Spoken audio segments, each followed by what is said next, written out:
Stomach empties food into a small intestine. Small intestine की कुछ characteristics हैं. It's a long highly coiled and narrow tube. Narrow क्यों कहते हैं? इसका डायमीटर कम होता है किससे? लार्ज इंटेस्टाइन की. इसकी लेंथ है 6 मीटर. कितनी लेंथ है? Average length of the small intestine is 6 metre. जब फूड माउथ से इसोफेगस में एंटर हुआ था तो फूड का जो फॉर्म था उससे हम कह रहे थे बोलस. जब फूड स्टमक से स्मॉल इंटेस्टाइन में ट्रांसफ़र होगा, मूव करेगा, तो उस वक्त उसकी जो फॉर्म है उसे हम क्या कहेंगे? Chyme. Chyme is liquid form of food जिसमें बोलस के साथ गैस्ट्रिक जूस मिक्स हुआ था. ये काइम एंटर होगी किसमें? स्मॉल इंटेस्टाइन में. वहाँ पे इस काइम के साथ मिक्स होगा bile. Bile come from liver. Bile कहाँ से आएगा? Bile come from liver. Bile liver की तरफ से आएगा. और एक और एसेसरी ऑर्गन है पेनक्रियास. पेनक्रियास की तरफ से पेनक्रियाटिक जूस होगा, वो डायरेक्टली मिक्स होगा किसके साथ? काइम के साथ. सो यहाँ पे हम डिटेल में डिस्कस करेंगे बाइल. बाइल को डिस्कस करने से पहले हम थोड़ा डिस्कस करेंगे लिवर को. Liver and pancreas both are the accessory organs. These are the vital organs.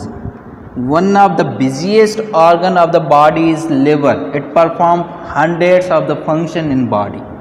It's a metabolic center. हमने पढ़ा था कि bile is secreted from liver. Bile secret liver करता है, स्टोर गॉल ब्लैडर में होती है. It's not secreted by gall bladder. Gall bladder क्या है? It's a pouch present in liver. Liver में एक पाउच है जिसमें बाइल स्टोर होता है. Bile is actually secreted by liver and pancreatic juice is secreted by pancreas. Both secretions are important for the digestion. अगर ये सीक्रेशंस न होंगी तो डाइजेस्ट सिस्टम क्या हो कहलाएगा? इनकम्प्लीट. क्या कहलाएगा? Incomplete. Liver contain gall bladder which store the bile. However, the food does not pass through these structure. Food यहाँ से डायरेक्ट पास नहीं होता, इसीलिए हम इसे एलिमेंट्री कैनाल ऑर्गन नहीं कहते. हम क्या कहते हैं? these are the accessory organ. Because क्यों हम इसे accessory कहते हैं? Because their enzymes and their juices are required for the digestion, but food directly does not pass through these organs. इसीलिए हम इसे क्या कहेंगे? accessory organ. तो bile is secreted by liver. Bile is greenish brown juice. Liver ने secret किया और gall bladder ने उसे स्टोर किया. बाइल में एंजाइम्स मौजूद नहीं होते. बाइल में एंजाइम्स मौजूद नहीं होते. इसमें काफ़ी सॉल्ट मौजूद होते हैं. This salt helps to break down the large fat into smaller pieces. Can digest faster by enzyme. इसमें जो सॉल्ट मौजूद होते हैं बाइल में, वो फैट को, लार्ज फैट मॉलिक्यूल्स को स्मॉलर पीसेस में ब्रेक डाउन करते हैं, जैसे उस स्मॉलर पीसेस पे एंजाइम एक्टिवली इफिशिएंटली अपना एक्ट कर सके. क्योंकि जब लार्ज फैट मॉलिक्यूल्स टूटेंगे, ब्रेक डाउन होंगे स्मॉलर पीसेस में, तो फैट की जो सरफेस एरिया बढ़ेगी और एंजाइम इफिशिएंटली वहाँ पे फास्टर वे में अपना फंक्शन परफॉर्म करेंगे. बाइल में याद रखिएगा किसी किस्म का एंजाइम्स मौजूद नहीं होता. Is it clear? नेक्स्ट है काइम के साथ जो नेक्स्ट जूस मिक्सअप होता है वो होता है pancreatic juice. Pancreatic juice is secreted by pancreas. Pancreas gland है. It's exocrine and endocrine gland. Exocrine and gland का काम क्या होता है? ग्लैंड का काम होता है it's secretion. Pancreas exocrine gland पे, एंडोक्राइन ग्लैंड पे. उसका जो एक्सोक्राइन पार्ट है that secrets the pancreatic juice. उस पेनक्रियाटिक जूस में एंजाइम्स मौजूद होते हैं. क्या होते मौजूद होते हैं? एंजाइम्स मौजूद होते हैं जो डाइजेस्ट करते हैं प्रोटीन को, फैट को और कार्बोहाइड्रेट्स को। याद रखिएगा कि कार्बोहाइड्रेट की डाइजेशन माउथ में स्टार्ट हुई थी, अब ये कंप्लीट डाइजेशन जो होगी कार्बोहाइड्रेट की वो स्मॉल इंटेस्टाइन में with the help of pancreatic juice. यहाँ पे एक और बात भी जहन में रखिएगा कि प्रोटीन की डाइजेशन जो स्टार्ट हुई थी वो स्टमक में हुई थी। स्टमक में large pieces of proteins break down हुए थे, किसमें? स्मॉलर पीसेस में। The smaller protein molecules are now break down into amino acids. अब ये smaller pieces of molecules with the help of pancreatic juice break down होंगे उसके monomers में। Proteins का मोनोमर्स क्या होते हैं? Amino acids. Protein amino acids में कन्वर्ट होती है कहाँ पे? स्मॉल इंटेस्टाइन में। अब ये अमीनो एसिड्स प्रोटीन्स जो हैं डिफ्यूज़ नहीं हो पाते ब्लड स्ट्रीम में, इसीलिए उसका ब्रेकडाउन लाजम। ये प्रोटीन अमीनो एसिड्स में ब्रेकडाउन हो जाएगी तब वो डिफ्यूजिबल फॉर्म में आ जाएगी, that those amino acids diffuse in blood stream. The semi digested carbohydrates are converted into.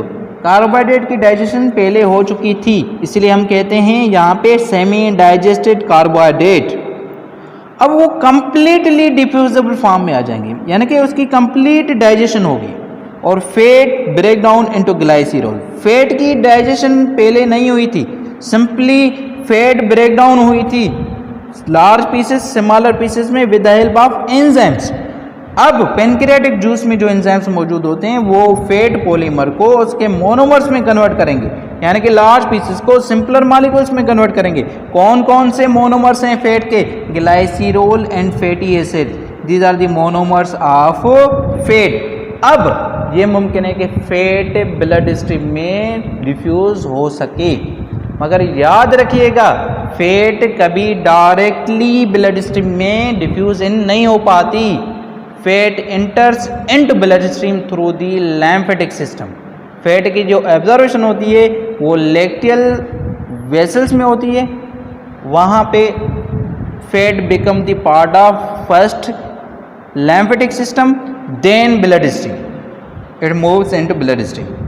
सो यहाँ पे ये एक्सेप्शन याद रखिएगा, तमाम फूड के कंपोनेंट्स ब्लड स्ट्रीम में डायरेक्टली एब्जॉर्ब होते हैं स्मॉल इंटेस्टाइन में, एक्सेप्ट फैट, क्योंकि फैट की डायरेक्ट डिफ्यूजन ब्लड स्ट्रीम में नहीं होती। Fat diffuse in blood stream through the lymphatic system. The muscular actions of the small intestine mix with the bile and pancreas. यहाँ पे भी muscular action होगा, small intestine की भी मसल्स कंट्रैक्ट होंगी, रिलैक्स होंगी, तो ये बाइल जूस और पेनक्रियाटिक जूस मिक्स होंगे किसके साथ? कायम के साथ। Chyme is a form of food.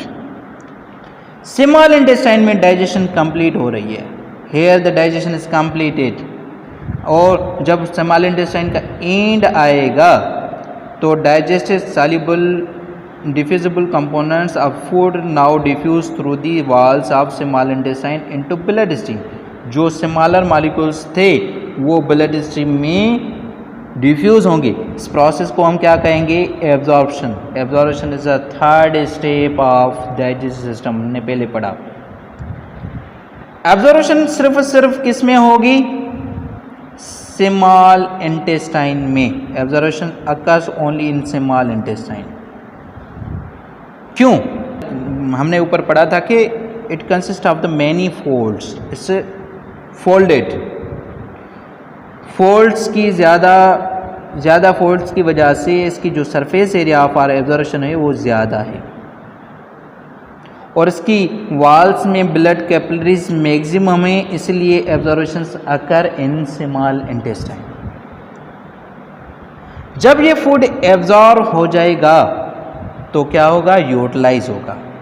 If the food is utilise, इसे हम क्या कहेंगे? एसिमिलेशन। क्या कहेंगे? Assimilation. The absorb food is utilise in body like glucose used in respiratory system. Amino acid, fatty acid, glycerols are used for formation of growth cells. Different functions में different components use हो रहे हैं, तो हम इस utilisation को हम क्या कहेंगे? Assimilation. Assimilation is the third step of assimilation is the third step of digestive system. So हम समरी बनाते हैं यहाँ पे। स्मॉल इंटेस्टाइन की समरी क्या होगी? Small intestine consist of muscles, यहाँ पे मस्कुलर एक्शन भी होगा जिसकी वजह से पैंक्रियाटिक जूस हो ये और बाइल है वो मिक्स हो जाएगा किसके साथ? फूड के साथ। और मस्कुलर कंट्रैक्शन की वजह से डाइजेशन जो है वो स्पीड अप भी होगी क्योंकि सरफेस एरिया ज़्यादा पड़ेगी। लिवर के काफ़ी काम है, मगर डाइजेस्ट सिस्टम में लिवर का काम क्या है? इट सीक्रेट्स द बाइल, और बाइल का काम क्या होता है? It converts the fat into smaller pieces. जब ये फैट स्मॉलर पीसेस में कन्वर्ट होगी तो एंजाइम्स फास्टर अंदाज में उस पर एक्ट करेंगे। नेक्स्ट जो है ऑर्गन, एसेसरी ऑर्गन है pancreas. Pancreas secrets the pancreatic juice. इसमें एंजाइम्स होते हैं प्रोटीन्स को अमाइनो एसिड्स में कन्वर्ट करने के लिए, सेमी डाइजेस्टेड कार्बोहाइड्रेट्स को diffusible glucose molecule sugar molecules में कन्वर्ट करने के लिए, फैट पीसेस को फैटी एसिड और ग्लाइसिरोल मोनोमर्स में कन्वर्ट करने के लिए एंजाइम्स मौजूद होते हैं किसमें? पेनक्रियाटिक जूस में। Is it clear? Now the next is large intestine. अब ये फूड डाइजेस्ट हो चुका है किसमें?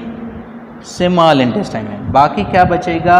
जो रिमेनिंग पार्ट ऑफ फूड है इसे हम कहते हैं अनडाइजेस्टेड फूड और non diffusible food, insoluble component of food. ये मूव करेंगे किसमें? Large part of digest system, large intestine में। किसमें? Large intestine. लार्ज इंटेस्टाइन हम उनसे क्यों कहते हैं? लार्ज इंटेस्टाइन लेंथ में शॉर्टर है, इसका डायामीटर ज़्यादा है, लार्जर है किससे? स्मॉल इंटेस्टाइन से। It's a shorter. Large intestine shorter है, much broader than small intestine, मगर उसका डायामीटर ज़्यादा है। इसकी लेंथ क्या है? 1.5 metre long, 1.5 metre. It's a tubular structure which is average 1.5 metre long with a large diameter. इसके डायमीटर स्मॉल इंटेस्टाइन से ज़्यादा है। इसकी लेंथ क्या है? 1.5 मीटर। यहाँ से एमसीक्यूज बन सकता है। इसका फंक्शन क्या है? It absorb the water in mineral salt और एब्जॉर्ब देयर। लार्ज इंटेस्टाइन में मिनरल्स और वाटर जो हैं वो क्या होते हैं? एब्जॉर्ब होते हैं। क्या होते हैं? Absorb. Minerals absorb with the help of some friendly bacteria. हमारे लार्ज इंटेस्टाइन में कुछ बैक्टीरिया भी होते हैं जिसे हम सिम्बायोटिक बैक्टीरिया कहते हैं। Symbiotic bacteria mean friendly bacteria. All non diffusible components of the food move to rectum. Rectum क्या होता है? नीचे एक पाउच स्ट्रक्चर होता है जहाँ पे undigested food, non diffusible component store होते हैं। क्या होते हैं? स्टोर होते हैं। और ये अनडाइजेस्टेड फूड कन्वर्ट हो जाता है किसमें? फेसेस में। किसमें? फेसेस में। वो फेसेस रिमूव होता है through the opening, it's last opening of the alimentary canal जिसे हम क्या कहते हैं? एनस। क्या कहेंगे?